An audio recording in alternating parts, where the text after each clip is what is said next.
Cara, você já se perguntou por que o preço sobe, o preço desce, como é que funciona? Que a gente tá olhando, geralmente a maioria dos operadores tá olhando aquela barra e fala, olha, essa barra subiu, essa barra desceu. Mas por que o preço sobe? O que faz o preço subir? O que faz o preço descer, tá? Então eu vou te explicar de uma forma mais simples e eu vou entrar em alguns tópicos para você entender mais ou menos como é que o preço vai subir ou vai descer. E para você parar de acreditar nesse negócio de um martelinho aqui embaixo, martelinho aqui em cima, você vai dar muito mais valor ao contexto depois de você entender por que o preço sobe e por que o preço cai. Antes disso, né, eu vou aproveitar que a gente está no finzinho do pregão de hoje e vou abrir aqui uma ferramenta para você entender por que o preço sobe, por que o preço cai, como é que isso funciona. Cadê? Superdom, aqui. Vamos lá. Olha só. Olho na tela, tá? Que isso aqui é o book de oferta. O que é o book de oferta? Eu vou até ver se eu consigo pausar aqui. Eu acho que eu consigo pausar com essa ferramenta aqui. Tá, o que é o book de oferta? O book de oferta é exatamente essa telinha aqui que ela indica onde o preço tá? O preço tá nessa... Ué? Aqui. O preço tá nesse quadradinho verde, aqui nesse retângulo verde. O que tem acima dele, o que tem abaixo dele. Tudo que tiver acima dele, pessoal, aqui ó, nesse retângulo aqui, são ofertas de venda. E tudo que tem aqui embaixo, na esquerda, são ofertas de compra. Uma coisa importante de você entender é o seguinte, quando você está olhando para um book e você pensa assim, cara, então embaixo é quem quer vender, em cima quem quer comprar. Não, é o contrário, né? Embaixo são diversos contratos que estão posicionados na compra. Para quê? Para absorver quem quiser vender.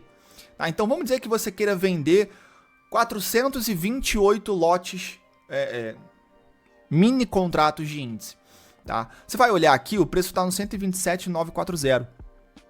Se você quiser vender agora, você não vai vender no 129, no 127.940. Você vai vender no 127.935. Você vende um tique para baixo.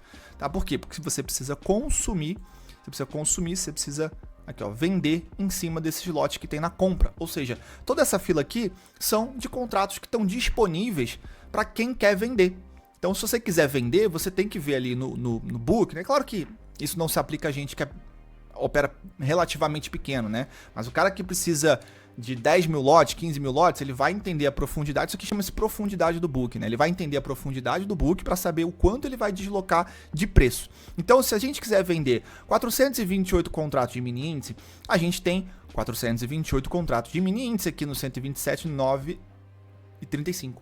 Então, a gente consegue vender aqui. Por quê? Porque vai ter contrato ali posicionado na compra. Então, tudo que está para baixo ali do preço, tá? São contratos disponíveis para segurar ou para absorver quem quiser vender. Por que o preço desce e por que o preço sobe? Vamos falar de por que o preço desce. O preço desce porque a quantidade de pessoas querendo vender é superior à quantidade de pessoas que posicionaram um contrato na compra ali. Basicamente, de forma bem simples, tá? Da mesma coisa por que o preço sobe? Porque a quantidade de pessoas que estão querendo comprar é desproporcional à quantidade de contratos disponíveis para serem absorvidos. Então, se você quiser comprar 10 mil contratos de índice, mini contratos de índice, agora, nesse exato momento, clicando com o botão, você vai consumir todo esse nível de preço. 10 mil, eu não vou fazer a conta, mas vamos dizer que você vai consumir até o 128.025, vai. O 128.025. Você vai consumir daqui, do 940 até aqui. Por quê? Porque você vai ter que limpar esses lotes aqui, esses aqui, esses, até chegar no seu 10 mil. Tá? Você vai consumindo até chegar no seu 10 mil. Essa é a parte mais simples que você precisa entender de por que o preço sobe, como que ele sobe, como que ele desce. Tá? Porque há um desequilíbrio entre a quantidade de pessoas que querem ou comprar ou vender e a quantidade de lotes disponível no book. Tá? Eu não vou entrar aqui no mérito de que tipos de ordens existem, porque existem ordens iceberg, né, que são ordens que são consumidas e recolocadas ali, né? Você consome aquele lote ali, aquele nível de preço. E assim que ele consome, automaticamente o robô bota mais ali, e bota mais ali, e bota mais ali. E aquilo vai criando uma absorção. E aí são técnicas que são técnicas de algoritmo que fazem o seguinte, olha, vamos dizer que tem um cara que precisa comprar 10 mil lotes. Tá? Só que ele não quer agredir, ele não quer clicar em comprar a mercado, porque ele sabe que se ele tiver que agredir 10 mil lotes, ele vai subir essa fila. Tá? Então, o que ele faz? Ele bota aqui embaixo 10 mil lotes? Não bota, né? Porque se tem alguém sabendo que ele tá com urgência, que ele quer comprar, né? Não precisa necessariamente estar com urgência, que ele quer comprar, cara, geralmente você vai jogando esse preço cada vez mais para cima. Para quê? Para obrigar o cara a comprar na mão, né? Existem vários métodos de você enganar, né? Você joga o cara para cima, o cara compra na urgência, achando que vai continuar subindo, e é quando você monta uma estrutura de venda para derrubar esse cara junto, mas isso é coisa de gente grande, tá? Não tô falando do que a gente faz aqui, né? O que a gente faz aqui é impossível fazer e assim não tem como. Mas de uma forma geral, existem vários tipos de ordem, eu não vou entrar nessa parte mais avançada porque não implica muita coisa em determinar por que o preço sobe, como que ele cai. Mas ele sobe e ele desce porque existe o consumo da fila, né? O consumo dessas ordens que estão dentro do book, tá? Então, e aí eu te pergunto, tá, por que essas ordens, por que vai ter gente... E aí, cara, é muito importante você entender isso, porque isso você consegue fazer essa leitura na barra. Você não precisa estar olhando o book necessariamente, você pode fazer essa leitura na barra. Mas por que o preço sobe e desce, tá? E não como. A gente falou de como ele sobe, como que ele desce, tá? Ele sobe porque consome a fila para cima e ele desce porque ele consome a fila para baixo. Por quê? E aí vocês vão entender por quê. Bom, vamos lá. Quando você... agride a fila, quando você clica em comprar a mercado, né? Eu, você, qualquer um, é porque a gente tá sem paciência, a gente tem urgência, tá? A gente quer comprar aquilo o mais rápido possível, a gente quer vender aquilo o mais rápido possível. O que faz o preço? Só que a gente sozinho, né? Claro, a soma das pessoas físicas acabam realmente fazendo preço em algum momento do dia dentro do mini índice. Isso é um fato, tá? Hoje em dia, 2024, isso já é um fato consumado, todo mundo sabe disso.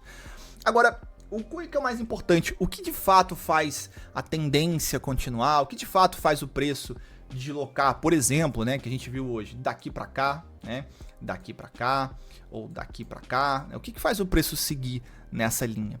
E aí eu vou te explicar o seguinte. Os players, tá? Vamos lá, vamos abrir aqui alguns players. Não é uma regra não, mas vamos lá. Os players aqui, a gente tem alguns aqui na esquerda, não sei se vocês estão vendo aqui, ó. Os players, tá? Diversos players aqui. A gente tem Tullet, a gente tem Tullet, a gente tem a Tullet, tem a Genial, tem Goldman, tem Bradesco, tem Morgan Stanley, Itaú, Ativa, C6, a Credit Suisse, a Concor, tem a Merrill Lynch, tem a Warren, a Mirai, Safra, enfim, tem diversos players. Tem o Santander, o JP Morgan, ICAP, UBS, vários players, tá? Esses players, eles levam em consideração o seguinte, ó, a gente tem algumas métricas. Vamos fingir que você é um cara lá da JP Morgan. Você tem algumas métricas, tá? Não são essas métricas necessariamente. Existem várias métricas para você avaliar, você que eu digo, o cara que tá lá dentro da JP Morgan. Mas vamos criar uma hipótese aqui. O cara tá olhando para juro brasileiro, tá? Que é X. O cara tá olhando, tá? Para taxa de desemprego, que é X também. O cara tá olhando para variação cambial, tá? Que é X. E o cara tá olhando, vamos botar mais uma coisa, que é o CDS BR, que é o risco país, que é X também, tá? E aí o cara olha isso aqui, e aí ele faz uma conta, tá? Não importa aqui como é feito, mas ele faz uma conta, tá? Faz uma conta. E ele chega à seguinte conclusão. Olha, se esses números se mantiverem assim, tá? O índice vale algo em torno de 128.200, com uma diferença de 200 pontos para cima e para baixo, tá? 200 pontos para cima e para baixo. Tá? Qualquer coisa que distorcer muito daqui, o cara vai saber que está muito caro ou muito barato. Então, o que acontece? Quando o índice, ou qualquer ativo, tá, pessoal? Serve para qualquer ativo, tá? Quando o índice ele tá lateral, vamos dar um exemplo aqui, vou colocar uma telinha em branco para a gente desenhar. Quando o índice, por exemplo, ele tá lateral, né? Você vê que ele tem algumas barras para cima. Opa, vou botar aqui algumas barrinhas para cima. De repente, outras para baixo. Outras para cima. Tá. Quando o índice está lateral assim, geralmente a gente chama essa região aqui de preço justo, tá? Geralmente, tá? Não é uma regra. Depende do contexto. Por quê? Porque definiu que essa região aqui seria na nossa hipótese aqui, o 128.200, tá? E aí, aqui é o 129, é o 129 mil, ou seja, a gente sabe que distorceu, tá? A gente não, o cara da JP Morgan sabe disso, tá? Então, por que existem as lateralidades? Porque ele aproveita essa distorção para vender, ele aproveita essa distorção para comprar, tá?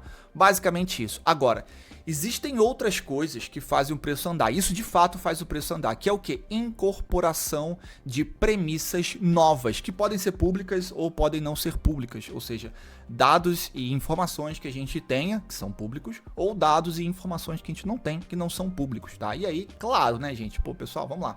A gente tá falando de JP Morgan, a gente tá falando de Merrill Lynch, a gente tá falando de Goldman Sachs, a gente tá falando de Santander, Itaú, Bradesco. Players muito grandes que têm acesso a diversas informações que é óbvio que a gente não tem, né? Então, eles vão incorporando. Lembrando, tá? Isso aqui muda o dia inteiro. Esse valor justo aqui, ele oscila o dia inteiro. Por quê? Porque os números mudam também o dia inteiro. Ou seja, a variação cambial muda o dia inteiro. A taxa de desemprego tem uma projeção, tá? Isso aqui não é a taxa atual, nem os juros atual, nem a variação atual, nem o CDS atual, tá? Isso foi um detalhe que eu esqueci de mencionar. Isso aqui... Ai, a minha câmera tava na frente esse tempo todo aqui, ó. Ei, doidão. Eu vou botar aqui em cima, tá? Só pra gente ver. Então, o que acontece? Lembre-se, a gente tá operando futuro. Então, todas essas premissas aqui são baseadas no futuro. Ou seja, você opera o que vai acontecer para frente, tá? O preço que a gente vê na tela é uma premissa do que vai acontecer para frente. Então, você... E esses dados aqui, tá? Esses dados aqui são fictícios, tá? Eu não sei se eles estão olhando exatamente isso. Alguma dessas coisas sim, mas eu não sei qual é a combinação que cada player usa. Por quê? Porque cada player, cara, de fato, vai usar uma combinação de métricas diferentes para definir o preço justo de determinados ativos e definir quando ele sai, quando ele oscila, quando ele vai sair um pouco daquela banda de variação, tá? Então, basicamente, o cara vai olhar para isso aqui e ele tá toda hora reconstruindo a premissa dele. Ele tá toda hora reconstruindo esses números o dia inteiro. Claro que ele não faz isso de forma manual, são algoritmos que pegam dados de companhias, pegam dados do governo, dados macroeconômicos, pegam dados de notícias mesmo, de política, e incorporam isso nesses números aqui. Então, se amanhã ou depois começa a aparecer, vou dar um exemplo aqui, a notícia de que o déficit fiscal é muito maior do que a gente havia esperado, o CDS, o risco país, ele vai subir. A projeção desse risco país, ele vai subir, ou seja, todo esse número aqui muda. Lembra que eu disse que era o 128.200? Esse número aqui muda. Por quê? Porque você muda uma das métricas, e eu não estou nem falando das outras, as outras também mudam. Por quê? Porque se muda o risco, muda juros, muda a taxa de desemprego, muda a variação cambial, tá? Lembrando, esse combo de dados aqui, ele é fictício. Esse combo de métricas é fictício, tá? Cada player vai ter uma forma de analisar as métricas e determinar o seu valuation. A gente está usando isso aqui apenas como modo didático, tá? Mas eu vou te dizer que é algo parecido com isso aqui. Eu não vou entrar em muito detalhe, porque a aula seria de 20 horas, mas... A aula não, né? Esse vídeo aqui seria muito longo, mas é basicamente isso, tá? Então, quando muda a variável, muda também o preço justo, tá? Muda também o preço justo, tá? E eu tô falando só de índice, tá? Não tô falando de ações, de dólar, tô falando só de índice agora. Então, o que acontece? Você precisa incorporar a premissa. Então, se de repente, tá, de um dia para o outro, vamos dizer que o preço do índice, ele fechou no 129 mil. E esse era o preço justo, vai, é muito raro, mas esse era, por fins didáticos, vamos dizer que esse aqui era o preço justo, tá? No dia seguinte, tá, aconteceu alguma coisa que mudou a métrica, né? Os dados aqui dentro dessas métricas alteraram. Então, o preço justo de agora já é outro. Então, por que o preço move? Por quê? Porque essas novas métricas vão precisar ser incorporadas no preço. Ou seja, naturalmente, é natural que o preço seja levado para o seu preço justo. Porque não é interessante ele sair, ele fugir muito do preço justo. Por quê? Porque existe uma coisa chamada arbitragem. O preço vai ser arbitrado sempre, todo ativo, principalmente futuros, tá? Mas todo ativo vai ser arbitrado, todo futuro vai ser arbitrado, seja com o seu spot, seja com o seu par, todo futuro vai ser arbitrado. Ah, não adianta, vai subir para sempre, não vai. Não vai porque alguém vai. Porque o que é uma arbitragem? É você identificar uma distorção e se aproveitar dela. Então, ninguém é bobo. Se você tiver uma distorção muito grande, a arbitragem é uma oportunidade de um grande player fazer grana. Então por que você vai deixar isso? Não, hoje eu não tô afim de fazer dinheiro. Isso não existe, cara.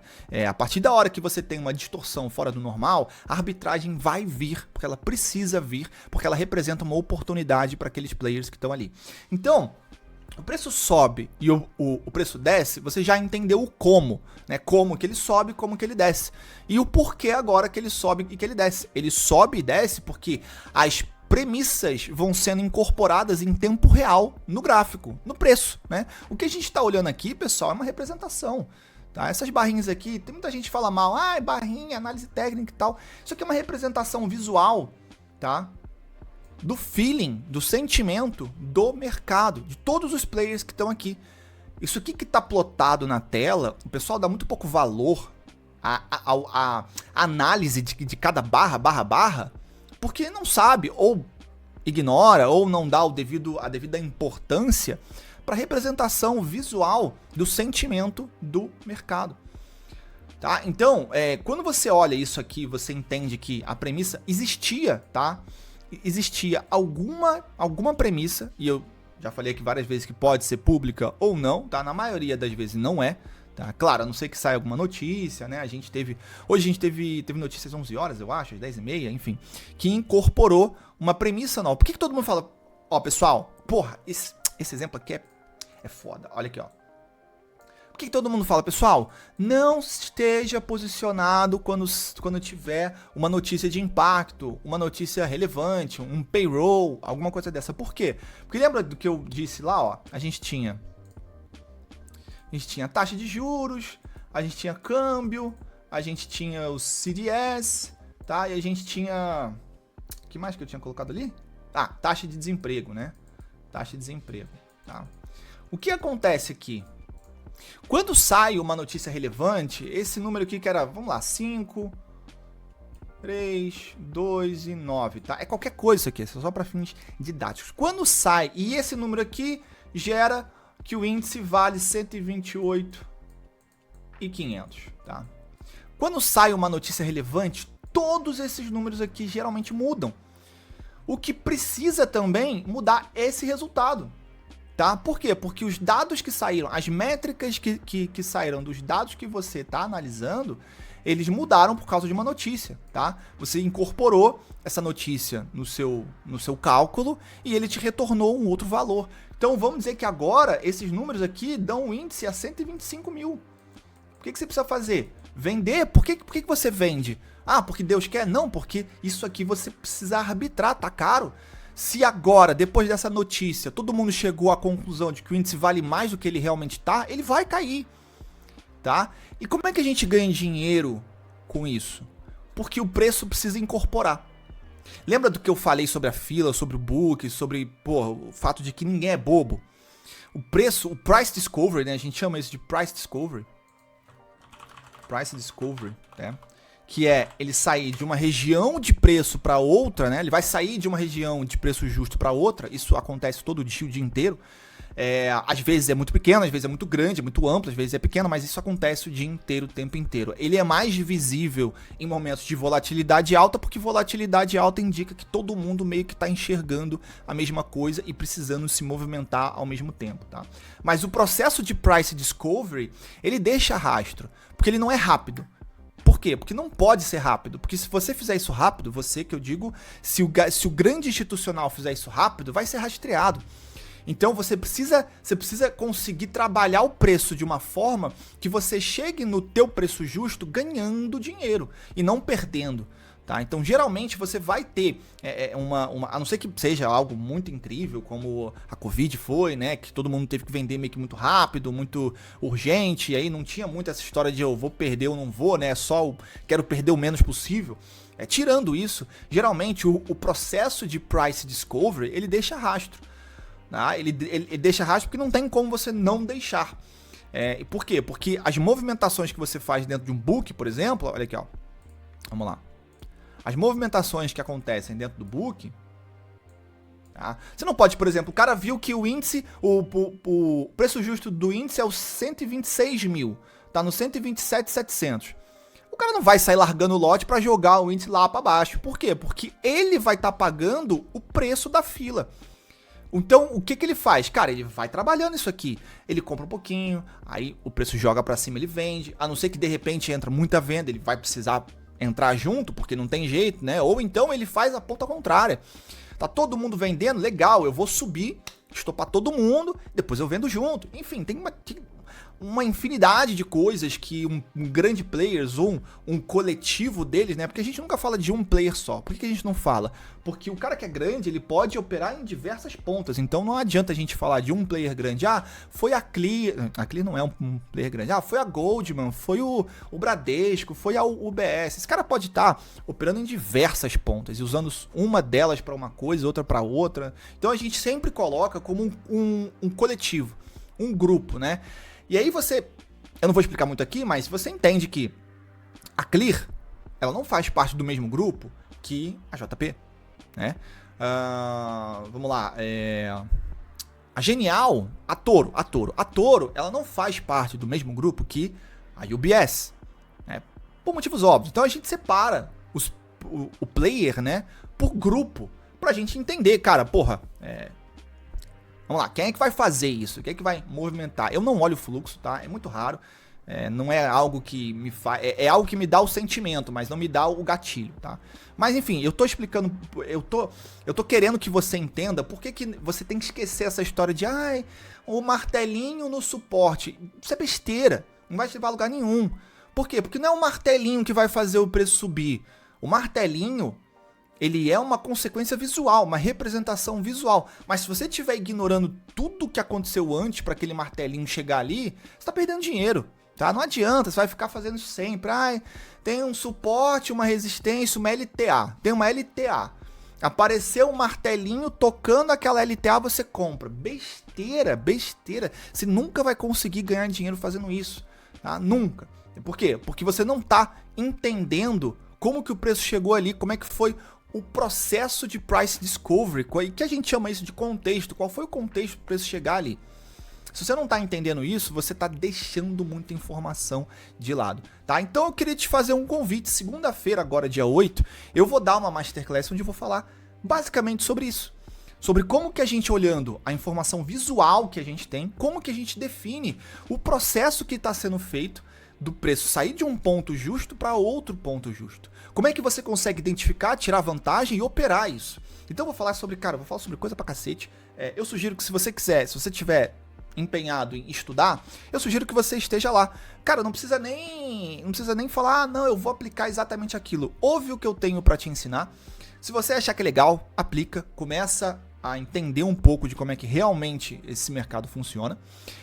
E aí você vê se vai dar resultado ou não. Vai ser gratuito, eu não vou te cobrar nada. Então eu acho que vale a pena. Se você não está tendo resultado até hoje, não sei quanto tempo você opera, mas se você até hoje não está tendo resultado, não adianta você fazer a mesma coisa e achar que vai ter resultado diferente. Você tem que mudar o que você faz, tá? E de uma vez por todas, parar de ficar pulando de curso em curso e todo mundo ensinando a mesma coisinha bebezinho abandonado e não sei o que. Cara, balela. Sem contexto é balela, tá?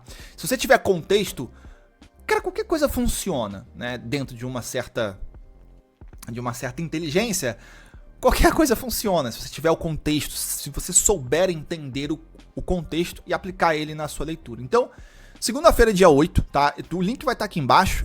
Entra na página, coloca lá seu nome, seu e-mail, inscreva-se, porque você vai receber e-mail. Eu vou te avisar da hora que for acontecer. Vai ser segunda-feira, dia 8, às 6h30. Mas se inscreva, porque no seu e-mail eu vou enviar diversos materiais antes da aula e depois também, tá? Então, quero que você esteja lá, quero que você participe, quero que você entenda realmente o que faz o preço mexer e por que a gente consegue, como que a gente consegue tirar vantagem dessa insanidade aqui que todo mundo fala, né? Essa coisa maluca que é o índice e o dólar, enfim, qualquer mercado financeiro que você tenha para ganhar dinheiro, beleza? Então, espero que você tenha gostado, eu espero que você esteja na Masterclass Reboot, na segunda-feira. Por que reboot? Por que reboot? Reboot é reset, é você resetar. É você esquecer tudo que você aprendeu até hoje e definitivamente aprender da forma certa. Beleza? Então, olha só. Vejo você segunda-feira. Eu espero que você esteja lá e, ó, vem preparado pra aprender, tá? Não acha que vai ser uma aula de diquinha, não. Vai ser uma aula que eu vou te ensinar um monte de coisa. Papel e caneta na mão. Aprende, anota. Eu tenho certeza que eu vou te ajudar muito nessa aula gratuita de segunda-feira. Fechou? Então, um abraço, te vejo segunda.